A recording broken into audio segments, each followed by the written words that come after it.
അല്ല നിഷാദ്, ഞാൻ അങ്ങോട്ടാ പോകുന്നത്? നമ്മള് മുറ്റപ്പണി നോക്കണ്ടേ? എത്ര കാലം എന്നോട് പറഞ്ഞു തുടങ്ങിയിട്ട് മുറ്റം നന്നാക്കണമെന്ന്. രാവിലെ തന്നെ ഉപ്പ് ചൂടാവുന്നതിൽ കാര്യമുണ്ട്. മുറ്റം നന്നാക്കാൻ പറയാൻ തുടങ്ങിയിട്ട് കാലങ്ങൾ കുറേ. നമ്മളോരോ തിരക്ക് കാരണം സംഗതി വിട്ടു. നീപ്പോ കല്യാണൊക്കെ വരാണ്ടി പോവല്ലേ, അപ്പൊ എന്തിനാ നന്നാക്കാരിച്ച്. ഇന്റർലോക്ക് എന്ന് പറയുമ്പോ തന്നെ നമ്മുടെ മനസ്സിലേക്ക് ആദ്യം ഓടിയെത്ത പറമ്പാടനെ കയറും. അതുകൊണ്ട് തന്നെ അപ്പുറപ്പുറം ആലോചിച്ചില്ല, നേരെ വിട്ട് പറമ്പാടനക്ക്.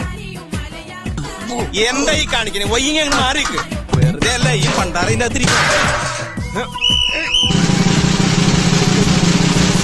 എന്തോ ഞാൻ എന്താ പറഞ്ഞു. കയറി വന്ന് നമ്മളെ സ്വീകരിക്കണപ്പോഴാ നമ്മൾ ഇത്രയൊക്കെ വലുതായതായിരുന്നു. പിന്നല്ല അനസ് പറയണത് ഇവിടെ വരുന്ന എല്ലാവർക്കും ചായയും വെള്ളം കിട്ടുന്നു. ഇവരെടുത്താവുമ്പോ പിന്നെ സ്റ്റൈലിലും മോഡൽസിലൊന്നും ഒരു പഞ്ചം ഉണ്ടാവില്ല. നമ്മളെ വീടിന്റെ കോലം ചേരോട് പറഞ്ഞു കൊടുത്താണ്ടല്ലോ, അതിനെ ഏറ്റവും മേച്ച രീതിയിൽ ഡിസൈൻ ചെയ്ത് അവരോട് കാണിച്ചു തരും. എന്റെ വീടിന് ഏറ്റവും രസം ഉണ്ടാവുക മോണാർക്കും എക്സ്റ്റീരിയറും കൂടി മിക്സ് ആക്കി ഇടുമ്പോഴാണ്. അത് ഇട്ടതിന് ശേഷമുള്ള 3D കാണിച്ചപ്പോ ഞാൻ മറ്റൊന്നും നോക്കില്ല, ഡീൽ. നിങ്ങൾക്ക് എന്താണോ വേണ്ടി, ഏത് മോഡലാണോ വേണ്ടി, അത് പറമ്പാടൽ ഉണ്ടാവും. അതാണ് ഇവർ തരുന്ന ഏറ്റവും വലിയ ഗ്യാരണ്ടി. പ്രൊഡക്ട്സിന്റെ ക്വാളിറ്റിയും വർക്കിന്റെ ക്വാളിറ്റിയും ഒന്നും പറയാനില്ല, ഒക്കെ മജായിക്കണം. ആ ഒരു ഉറപ്പിന്റെ പുറത്ത് ലൈഫ് ലോങ് ഗ്യാരണ്ടി തരുന്നുണ്ട്. എന്റെ വീട്ടിൽ ഇട്ടതിന് ശേഷമുള്ള മാറ്റം ഞാൻ അടുത്ത വീട്ടിൽ കാണിച്ചു തരാം. അപ്പൊ ഓക്കെ, മസ്സലാമ.